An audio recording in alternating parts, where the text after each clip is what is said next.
حضرت جنید بغدادی، یہ تو حضور غوث اعظم کے بھی پیر ہیں نا، یہ تو حضرت داتا علی اجمیری کے بھی پیر ہیں۔ حضرت جنید بغدادی کے بارے میں داتا صاحب نے لکھا ہے کشف المحجوب میں، فرماتے میں عالم بن گیا، پڑھ گیا، میرے ماموں بھی تھے، میرے مرشد بھی تھے حضرت سری سختی رحمۃ اللہ علیہ، تو مجھے اکثر کہتے کہ جنید یار تقریر کیا کر۔ میں کہتا ہوں حضور ابھی میں نیک نہیں، ابھی میں خود ٹھیک نہیں۔ میرے پیر بھائی بھی مجھے کہتے ہیں کہ حضرت کی بھی خواہش ہے تو ہمارا بھی دل کرتا ہے، لگتا ہے کہ آپ کی گفتگو کی برکت سے اللہ بڑے لوگوں کو ہدایت عطا فرمائے گا، آپ وسیلہ بنیں گے، تو بات کیا کریں۔ کہتے میں ٹال دیتا، میرے نصیب دیکھو، ایک دن میں اپنے گھر میں سویا ہوا تھا تو اچانک بغداد کی ساری گلیوں نے مہکنا شروع کر دیا۔ فرماتے اچانک ٹھنڈی خوشبوئیں پھیل گئیں، میرے نصیب دیکھو کہ مجھے مصطفیٰ کریم کا دیدار نصیب ہو گیا۔ خواب میری وچ آیا ماہی تے میں گل وچ پا لیا باواں، تے ڈر دی ماری اکھ بھی نہ کھولاں کتے پھر بچھڑ نہ جاواں۔ کہتے حضور تشریف لائے تو مصطفیٰ نے بڑا ہی نوازا، محبوب نے بڑا ہی نوازا۔ کاش آپ کو لذت آئے اس بات کی، حضور نے اللہ اکبر بڑا ہی نوازا۔ کہتے محبوب جانے لگے تو ہلکا سا جملہ، میٹھی سی بات، ایک جملہ بڑا میٹھا سا، جاتے دفعہ فرمانے لگے جنید تقریر کیا کر یار، تقریر کیا کر۔ داتا صاحب لکھتے ہیں، داتا صاحب فرماتے ہیں کہ حضرت جنید بغدادی کہتے ہیں عرض کی حضور اب تو ضرور کروں گا، اب تو روز کروں گا، کھول کے کروں گا۔ فرماتے ہیں میں جب اٹھا نا، فجر کی اذان ہوئی، وضو کیا، سنتیں پڑھی تو دل میں چور آ گیا۔ میرے دل میں خیال آیا کہ پیر صاحب نے تو کبھی نہیں بتایا کہ انہیں دیدار ہوا ہے، تو مجھے تو ہوا ہے نا۔ پیر صاحب نے، بہت سارے لوگ پیر صاحب سے خود سیانے ہوتے ہیں نا، ان کو خود نور نظر آتا ہے روز خواب میں، بہت سارے جلوے خود بیان کر لیتے ہیں۔ تو کہتے ہیں میرے دل میں خیال آیا کہ پیر صاحب نے تو کبھی نہیں بتایا، تو مجھے تو ہوا ہے۔ کسی درویش نے ایک شعر کہا تھا، پر بڑے مسئلے اس نے حل کیے۔ وہ کہنے لگا جڑے محرم راز حقیقت دے او راز حقیقت کھول دے نہیں، او جنہ ویکھیا نہیں او کرن گلاں، جنہ ویکھ لیا او تے بول دے ہی نہیں، جنہ ویکھ لیا او ان سے بولا جاتا بھی نہیں، بولا جاتا بھی نہیں۔ کہتے میں سنتے گھر پڑی تو خرامہ خرامہ چلا تو دل میں چور تھا، بانج فقیروں کسے نہیں ماریا، اے ہوئی چور اندر دا۔ کہتے میں گیا حضرت کے پیچھے نماز پڑھی 7ویں صف میں، تو اندر چور تھا کہ میرا تو درجہ اونچا چلا گیا ہے لیکن مجھے دیدار ہوا ہے۔ تو کہتے ہیں نماز حضرت نے خود پڑھائی، تو نماز پڑھا کے کہنے لگے جنید آگے آ جا۔ فرماتے ہیں میں 3ری صف میں آ گیا تو کہنے لگے چل یار تھوڑا اور نیڑے آ جا۔ کہتے ہیں میں قریب جا کے نا پہلی صف میں بیٹھا تو کہنے لگے ادھر آ میرے ساتھ بیٹھ۔ کہتے ہیں میں ان کے ساتھ بیٹھ گیا، حضرت کے ساتھ، یہ بھی کسی نصیبوں والوں کو نصیب ہے نا۔ کہتے ہیں میں ساتھ بیٹھ گیا مرشد کے، تو شیخ تسبیح رول رہے تھے، ادھر دیکھنا میری طرف، تسبیح پھیر رہے ہیں، اور تسبیح پھیرتے پھیرتے نا اچانک آنکھ اٹھائی اور میری طرف دیکھ کے کہنے لگے اب تقریر کرو گے نا، جڑے محرم راز حقیقت دے، اب کرو گے نا تقریر۔ تو میرے اندر تو چور تھا، میں نے کہا جی اب کیا ہوا ہے؟ چور تھا نا کہ مجھے پتا ہے کسی کو پتہ ہی نہیں، اب کیا ہوا ہے؟ تو کہتے ہیں وہ چپ کر کے چند منٹ کے وقفے کے بعد پھر فرمانے لگے اب کرو گے نا تقریر۔ کہتے ہیں اندر چور بیٹھا تھا، میں نے کہا حضور ہوا کیا ہے بتائیں تو صحیح۔ کہتے ہیں انہوں نے تسبیح چھوڑی، جبہ سمیٹا اور چہرہ میری طرف پھیرا، اور میں نے ان کی آنکھوں میں جو روشنی آج دیکھی پہلے کبھی نہیں دیکھی تھی، لب و لہجے میں جو جلال آج دیکھا وہ کبھی نہیں دیکھا تھا۔ فرماتے حضرت بولے نظر تو وہ ظالم نظر ہے، اٹھے تو بیڑا ہی پار کر دے، گرے تو خانہ خراب کر دے۔ فرماتے میں نے حضرت کا جلال دیکھا اور میری طرف دیکھ کے فرمانے لگے جنید کل جو رات گزری ہے مجھے خواب میں اپنے رب کا دیدار ہوا تھا، تو مالک نے پوچھا کہ سری کوئی بات بتا، تو میں نے عرض کی مولا ایک ہی مرید تیار کیا ہے وہ بھی تقریر نہیں کرتا، کبھی تیرے حبیب کا ادھر کا پھیرا ہو تو ذرا جنید کو اشارہ کر جائے تو چلو میرا بھی کام بن جائے گا، لوگوں کا بھی نفع ہوگا۔ کہتے ہیں حضرت جنید بغدادی کہ میری چیخ نکلی، اللہ اکبر کہا تو میرے کپڑے پھٹ گئے، بغداد کی وہ مسجد ساری رونے لگی۔ کہتے میں قدموں میں گرا اور میں نے کہا محبوبہ مجھے معاف کر دے، مجھے تو آج پتہ چلا ہے کہ میرے اوپر مصطفیٰ بھی کرم فرمائے تو تیری دعاؤں کی برکت سے فرماتے. تقریر اتنا ضروری کام ہے کہ محبوب خود فرماتے ہیں جنید تقریر کیا کر بات یار، لوگوں کو فائدہ ہو. بغداد کا جو امیر تھا نا، اس کو پتہ چل گیا کہ جناب جنید بغدادی رحمۃ اللہ تعالیٰ علیہ کی بڑی شہرت ہونے لگ گئی ہے.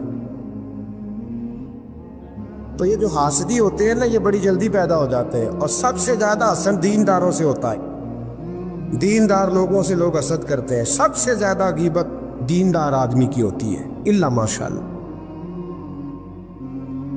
بادشاہ کو لوگوں نے کہا کہ بڑے لوگ عقیدت مند ہو گئے جنید بغدادی کے، ایسا نہ ہو کہ آہستہ آہستہ لوگوں کو اکٹھا کرے اور پھر اپنی فوج ظفر موج بنا کے وہ آپ کے مقابلے کھڑا ہو جائے. اب یہ جو بادشاہ ہوتے ہیں انہیں بغاوت کا بڑا ڈر ہوتا ہے، اور کرسی آپ کو پتہ ہے چیز ہی بڑی پیاری ہے. نہیں پتا تھا نو جے بھی نہیں پتا تھا کتن پتا ہوں رجے. سبحان اللہ، حد ہو گئی ہے بھائی. کرسی پیاری ہوتی ہے کہ نہیں؟ جسے کدی ترلے نہ کریے نہ دینا جو دے بھی کری دینے. تو یہ پیاری ہے تو تبھی ایسا ہوتا ہے نا. بس یہ دعا کرنا کل کا دن اللہ اس ملک کے لیے امن کا دن گزارے، اور اللہ اپنے حبیب کا صدقہ کوئی ایسی ٹھنڈی ہوا بھیجے کہ اس ملک کے دکھ دور ہو جائے. بس یہ دعا کرو. خیر، جنید بغدادی کے بارے میں جب لوگوں نے بدگمان کیا نا بادشاہ کو، تو بادشاہ نے چال چلی. دنیا بڑی ظالم ہے، دنیا داری کے لیے بندہ بڑے پاپ اور بڑے بکھیڑے کرتا ہے. ایک خوبصورت دوشیزہ نوجوان لڑکی بادشاہ نے تیار کر کے بھیجی. اس کو جملے یاد کرائے، رٹائے کہ تو نے کہنا کیا ہے. جا کے حضرت جنید بغدادی رحمۃ اللہ علیہ کے پاس آئی، اور پتہ کیا کہتی ہے؟ کہتی ہے میں آپ کی عقیدت مند ہوں، کنیز بن کے آئی ہوں، دین سیکھنے آئی ہوں، اللہ اللہ سیکھنے آئی ہوں. آپ اس طرح کریں، مجھے غلامی میں قبول کر لیں. حضرت جنید بغدادی نے یوں نظر اٹھائی، اس بی بی کے چہرے پہ نظر پڑی، اس عورت نے چیخ ماری، وہ تڑپی اور اس کی روح نکل گئی. پیغام گیا بادشاہ کو، مر گئی بی بی، منوا لو. بادشاہ کو بڑا غصہ آیا کہ میرے محل کی سب سے خوبصورت عورت جنید بغدادی کے ہاں گئی، مر گئی. پیغام بھیجا، جنید میرے دربار میں آؤ. حضرت جنید بغدادی فرمانے لگے فقیر کا بادشاہوں سے تعلق ہی کوئی نہیں. میرا بادشاہوں سے تعلق، میں نے کیا لینے آنا؟ تجھے کوئی کام ہے تو الگ بات ہے، مجھے تجھ سے کوئی کام نہیں. بادشاہ کو اور غصہ آیا، میرے پاس نہیں آیا، گھوڑے تیار کیے، لشکر بنایا، حضرت جنید بغدادی کے پاس پہنچ گیا. جب آپ کے دربار میں آیا نا، تو حضرت جنید بغدادی رحمۃ اللہ علیہ بیٹھے تھے، پورے غصے کے ساتھ آ کے بیٹھا. کہنے لگا بڑا تو فقیر بنا پڑتا ہے، ولی بنا پھرتا ہے، ایک بی بی مار دی. بڑا فقیر بنا پھرتا ہے، عورت مار دی. حضرت جنید بغدادی نے آنکھ اٹھائی، فرمانے لگے نہ میں مارنے کا اختیار رکھتا ہوں، نہ زندہ کرنے کا اختیار رکھتا ہوں. زندگی بھی میرا اللہ دیتا ہے، موت بھی اللہ دیتا، میرے پاس اختیار ہی نہیں. بادشاہ نے بات سنی تو ٹھہر گیا، کہنے لگا بی بی کیسے مر گئی؟ آپ فرمانے لگے میں آنے لگا تھا تیرے رستے میں، تو نے مجھے ہٹانے کا بندوبست کیا، اور بی بی آنے لگی تھی میرے اللہ کے رستے میں، اللہ نے اسے دور کرنے کا بندوبست کر دیا. میں تیرے اور دنیا کے درمیان آنے لگا تھا نا، تو نے مجھے سائڈ پہ کرنے کا بندوبست کیا. بی بی میرے اور رب کے درمیان آنے لگی تھی، اللہ نے اسے سائڈ پہ کر دیے. دنیا داری کیا ہے جو اللہ اور بندے کے درمیان آ گیا. آج یہ دلوں پہ زنگ چڑھے ہیں، یہ دنیا داری کے زنگ ہیں. جب آپ کو اپنے پتہ کب اندازہ ہوگا آپ کو کہ دنیا آپ پہ چڑھ گئی ہے؟ جب اپنے سوا کوئی اچھا نہ لگے. پہلی بات جو ہمارے مشائخ نے لکھی ہے، جب سوائے اپنے کوئی اچھا نہ لگے تو پھر آپ دنیا دار ہیں. جب سوائے اپنے تو کسی کا فائدہ سوچنے کی صلاحیت چھوڑ دے اور سوائے اپنے تو کسی کا بھلا نہ سوچے تو دنیا دار ہے، اور جب اپنی ذات کو سکون دینے کے علاوہ تو کسی کو سکون دینے کو تیار نہ ہو تو دنیا دار ہے۔ اور جب تیری آنکھ کھلے تو پھر بھی تجھے اپنی ذات نظر آئے، اور تیری آنکھ بند ہو تو پھر بھی اپنا ہی آپ دکھائی دے، پھر تو دنیا دار ہے۔ لیکن میرے دوست، اگر تیرا دل کرتا ہے کہ جو خیر مجھے ملی ہے اللہ میرے بھائی کو بھی عطا فرمائے تو پھر تو دیندار ہے۔ داتا گانی بخش علی اجویری رحمت اللہ تعالی علیہ آپ فرماتے ہیں کہ حضرت جنید بغدادی کا مرید تھا، 4 دن پیر صاحب کے پاس آیا تو بعد میں خود پیر بن گیا، خود پیر بن گیا۔ حضرت صاحب رحمت اللہ تعالیٰ نے دیکھا آ نہیں رہا، مرید اولاد ہوتے ہیں، ان سے پیار ہوتا ہے، ان کو اہمیت دی جاتی ہے، بعض اوقات غلط فہمی کا شکار بھی ہو جاتے ہیں، اہمیت دی گئی، یہاں نظر نہیں آ رہا، آپ نے سوچا شاید بیمار ہو گیا ہے۔ حضرت جنید بغدادی خود گھر تشریف لے گئے۔ حضرت جنید بغدادی جن کا ولیوں میں اس طرح مقام ہے جس طرح حضرت جبریل امین کا فرشتوں میں مقام ہے، اتنا بڑا، چل کے گھر گئے اور جا کے کہا السلام علیکم، کہتا جی وعلیکم السلام، کہتا تو آتا کیوں نہیں؟ تو مجھے اب آپ کی ضرورت ہی نہیں، میں اب خود بڑا پرہیزگار ہوں، مجھے کیا ضرورت ہے میں کسی کو اپنا بڑا مانوں، میں خود بڑا پرہیزگار ہوں۔ فرمایا ہوا کیا؟ کہنے لگا جی رات جب میں سوتا ہوں تو 2 فرشتے آتے مجھے براق پہ بٹھاتے ہیں اور جنت کی سیر کراتے ہیں، براق پہ بٹھاتے ہیں اور اللہ اکبر جنت کی سیر کراتے ہیں، میرے ہاتھوں کے تراشے ہوئے مٹی کے صنم آج بت خانے میں بھگوان بنے بیٹھے، میرے ہاتھوں کے تراشے ہوئے مٹی کے صنم، دیکھو تو صحیح، آج بت خانے میں بھگوان بنے بیٹھے۔ اور رائے پوری کہنے لگے وہ پتھر جن کو سکھائی تھی قوت گویائی ہم نے، وہ جب بولنے لگے تو ہم پر ہی برس پڑے، بولنے لگے تو وہ ہم پر ہی برس پڑے۔ کہنے لگا جی اب تو میں اللہ خیر کرے بڑا اونچا اڑ رہا ہوں، آپ کبھی گئے جنت میں؟ آپ مسکرا پڑے، فرمانے لگے بیلیا آج جب جنت میں جائے تو ذرا لا حول ولا قوت بھی پڑھ لینا، آج جب جنت میں جائے تو ذرا وہ بھی۔ وہ کہنے لگا چلو ٹھیک ہے پڑھ لوں گا، اٹھ کے ملا بھی نہیں، حضرت واپس آ گئے۔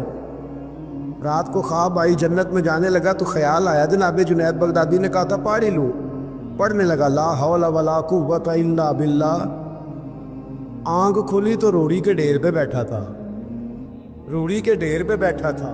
وہ جو بھاگ رہے تھے ان سے پوچھنے لگا او مجھے کہاں چھوڑ کے جا رہے ہو خواب میں؟